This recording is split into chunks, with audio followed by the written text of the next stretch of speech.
کس طرح سے فلسطین کے مسلمانوں پر بم برسائے جا رہے ہیں، کس طرح سے فلسطین کے نہتے مسلمانوں کو ظلم و تشدد کا نشانہ بنایا جا رہا ہے، ان کے بچوں، ان کے بوڑھوں، ان کے جوانوں کو کس طرح سے بے رحمی کے ساتھ میں قتل کیا جا رہا ہے، فلسطین کی زمین کو کس طرح سے مسلمانوں کے خون سے لال کر دیا گیا ہے۔ ساری دنیا میں اب اس کی تصویریں وائرل ہو چکی ہیں۔ آقا علیہ الصلوۃ والسلام کے منبر پر جو لوگ موجود ہیں وہ حضور علیہ الصلوۃ والسلام کی امت کے بارے میں، حضور علیہ الصلوۃ والسلام کی امت کے مسائل کے بارے میں گفتگو نہیں کرتے۔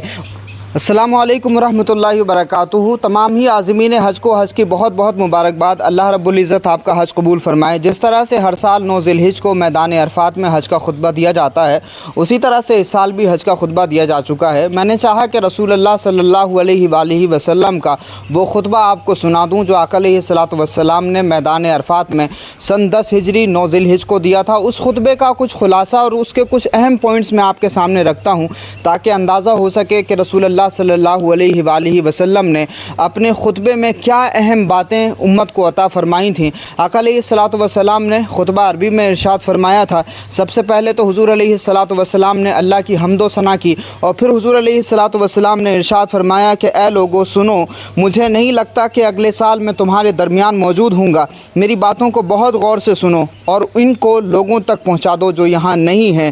اے لوگو، جس طرح یہ آج کا دن، یہ مہینہ اور یہ جگہ عزت و حرمت والے ہیں، بالکل اسی طرح دوسرے مسلمانوں کی زندگی عزت اور مال حرمت والے ہیں، تم اس کو چھیڑ نہیں سکتے۔ لوگوں کے مال اور امانتیں ان کو واپس کر دو، کسی کو تنگ نہ کرو، کسی کا نقصان نہ کرو تاکہ تم بھی محفوظ رہو۔ یاد رکھو تم نے اللہ سے ملنا ہے اور اللہ تم سے تمہارے اعمال کی بابت سوال کرے گا۔ اللہ نے سود کو ختم کر دیا ہے، اس لیے آج سارا سود ختم کر دو۔ تم عورتوں پر حق رکھتے ہو اور وہ تم پر حق رکھتی ہیں، جب وہ اپنے حقوق پورے کر رہی ہیں تو تم بھی ان کی ذمہ داری پوری کرو۔ عورتوں کے بارے میں نرمی کا رویہ قائم رکھو کیونکہ وہ تمہاری شراکت دار اور بے لوث خدمت گزار رہتی ہیں۔ کبھی زنا کے قریب مت جانا۔ اے لوگو، میری بات غور سے سنو، صرف اللہ کی عبادت کرو، 5 وقت کی نمازیں پڑھو، رمضان کے روزے رکھو اور زکوٰۃ ادا کرتے رہو، اگر استطاعت ہو تو حج بھی کرو۔ زبان کی بنیاد پر، رنگ کی بنیاد پر، نسل کی بنیاد پر تعصب میں مت پڑ جانا۔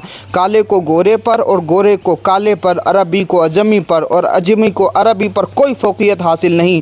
ہر مسلمان دوسرے مسلمان کا بھائی ہے، تم سب اللہ کی نظر میں برابر ہو، برتری صرف تقویٰ کی وجہ سے ہے۔ یاد رکھو تم ایک دن اللہ کے سامنے اپنے اعمال کی جواب دہی کے لیے حاضر ہوگے۔ خبردار رہو میرے بعد گمراہ نہ ہو جانا۔ یاد رکھنا میرے بعد کوئی نبی نہیں آنے والا، نہ کوئی نیا دین آنے والا۔ میری باتیں اچھی طرح سے سمجھ لو، میں تمہارے لیے 2 چیزیں چھوڑ کر کے جا رہا ہوں، قرآن اور میری سنت، اگر تم نے ان کی پیروی کی تو کبھی گمراہ نہ ہوگے۔ حضور نے یہ بھی فرمایا تھا کہ لوگو، تمہارے درمیان 2 چیزیں چھوڑ کر کے جا رہا ہوں، قرآن اور میری اہل بیت، دونوں کو مضبوطی سے پکڑے رہو گے تو کبھی گمراہ نہ ہوگے۔ سنو تم لوگ جو موجود ہو، اس بات کو اگلے لوگوں تک پہنچانا اور وہ پھر اگلے لوگوں کو پہنچائیں، اور یہ ممکن ہے کہ بعد والے میری بات کو پہلے والوں سے زیادہ بہتر سمجھ سکیں اور اس پر عمل کریں۔ پھر آقا علیہ الصلوۃ والسلام نے آسمان کی طرف چہرہ اٹھایا اور بارگاہ مولا میں عرض کیا، اے اللہ گواہ رہنا، میں نے تیرا پیغام تیرے بندوں تک پہنچا دیا ہے۔ تو آقا علیہ الصلوۃ والسلام نے جو خطبہ ارشاد فرمایا تھا، اس خطبے کے کچھ پوائنٹس میں نے آپ کے سامنے رکھے ہیں، اردو ترجمہ میں نے آپ کے سامنے رکھا ہے، جس میں سب سے اہم بات یہ ہے کہ حضور نے پہلے ہی ارشاد فرمایا تھا کہ جس طرح سے یہ جگہ حرمت والی ہے، جس طرح سے یہ مکہ شہر حرمت والا ہے، جس طرح سے آج کا دن حرمت والا، یہ مہینہ حرمت والا، اسی طرح سے ایک دوسرے کی جانیں بھی حرمت والی ہیں۔ ایک دوسرے کا خیال رکھنا، کوئی کسی کو نقصان نہ پہنچانا۔ حضور علیہ الصلوۃ والسلام نے اپنی امت کو متحد رکھنے کے لیے، آقا علیہ الصلوۃ والسلام نے اس امت کو ظلم سے بچانے کے لیے خطبے میں بڑی اہم باتیں ارشاد فرمائی ہیں۔ ذرا سوچئے کہ ہر سال حج کا خطبہ ہوتا ہے، حج کا خطبہ روایتی طور سے دے دیا جاتا ہے۔ 20 لاکھ عازمین حج، دنیا بھر کے الگ الگ ملکوں سے آئے ہوئے 20 لاکھ لوگ میدان عرفات میں موجود ہوتے ہیں، اور یہ خطبہ ان کے سامنے دیا جاتا ہے، اور پھر سیٹلائٹ کے ذریعے، میڈیا کے ذریعے یہ خطبہ ساری دنیا میں پہنچایا جاتا ہے۔ لیکن ایک روایتی انداز میں یہ خطبہ، حج کا جو خطبہ دیا جاتا ہے وہ روایتی انداز میں پیش کر دیا جاتا ہے۔ چند قرآن مجید کی آیتیں پڑھ دی جاتی ہیں، اس کے علاوہ چند احادیث کا ذکر کر دیا جاتا ہے۔ مسلمانوں کو جو اس دور میں درپیش مسائل ہیں، ساری دنیا میں اسلام اور مسلمانوں کو بدنام کرنے کی جو گھنونی سازش باتیں باطل کی طرف سے ہو رہی ہے اس کے بارے میں کبھی کوئی چرچا نہیں ہوتی، اس کے بارے میں کبھی کوئی رہنمائی نہیں ہوتی۔ اس وقت امت مسلمہ کو سب سے بڑا مسئلہ درپیش ہے، وہ فلسطین کا مسئلہ ہے۔ کس طرح سے فلسطین کے مسلمانوں پر ظلم کے بارود برسائے جا رہے ہیں، کس طرح سے فلسطین کے مسلمانوں پر بم برسائے جا رہے ہیں، کس طرح سے فلسطین کے نہتے مسلمانوں کو ظلم و تشدد کا نشانہ بنایا جا رہا ہے، ان کے بچوں، ان کے بوڑھوں، ان کے جوانوں کو کس طرح سے بے رحمی کے ساتھ میں قتل کیا جا رہا ہے، فلسطین کی زمین کو کس طرح سے مسلمانوں کے خون سے لال کر دیا گیا ہے۔ ساری دنیا میں اب اس کی تصویریں وائرل ہو چکی ہیں، لیکن اس کے باوجود بھی جب حج کا خطبہ دیا جاتا ہے ماس لیول پہ وہاں پر لوگ موجود ہیں، 20 لاکھ عازمین حج وہاں پر موجود ہوتے ہیں اور یہ چینلوں کے ذریعے ساری دنیا میں حج کا خطبہ پہنچایا جاتا ہے، لیکن اس کے باوجود بھی جو ممبروں پر چڑھے ہوئے لوگ ہیں، آقا علیہ الصلوۃ والسلام کے ممبر پر جو لوگ موجود ہیں، وہ حضور علیہ الصلوۃ والسلام کی امت کے بارے میں، حضور علیہ الصلوۃ والسلام کی امت کے مسائل کے بارے میں گفتگو نہیں کرتے اور جو کرنٹ ایشوز ہیں ان کے بارے میں گفتگو نہیں کرتے۔ اور حضور نے خطبے میں ارشاد فرمایا تھا، یاد رکھنا کہ تم آپس میں بھائی بھائی ہو، ایک دوسرے کا خیال رکھنا۔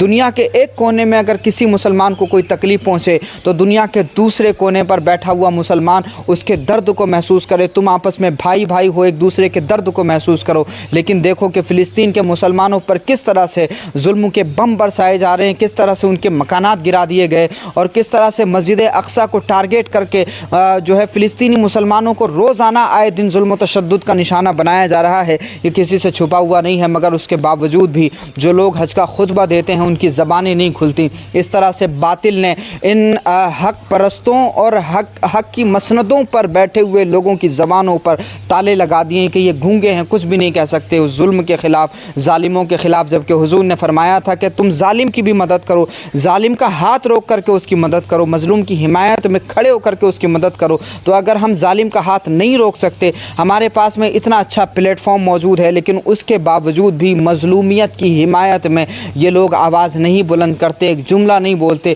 ایک دعا تک ان لوگوں کی زبان سے نہیں نکلتی۔ یہ بہت ہی افسوسناک معاملہ ہے۔ مجھے درد ہے اس بات کا کہ آج خطبہ دیا گیا، حج کا خطبہ دیا گیا، میدان عرفات میں دنیا بھر کے تمام ہی عازمین حج موجود تھے، لیکن فلسطینی بھائیوں کا اس میں کوئی تذکرہ نہیں کیا گیا۔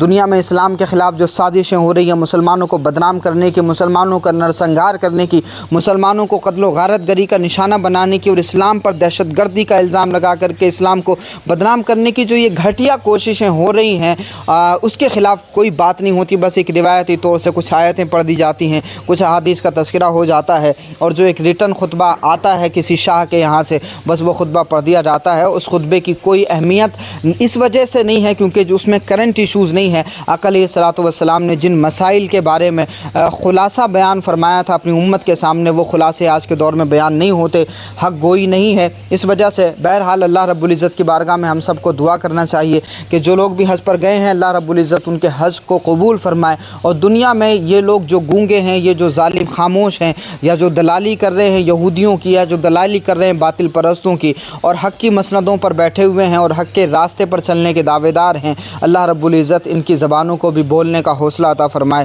اور ان کے اندر بھی باطل کے خلاف بولنے کی ہمت اور جرأت پیدا فرمائے۔ بہت بہت شکریہ۔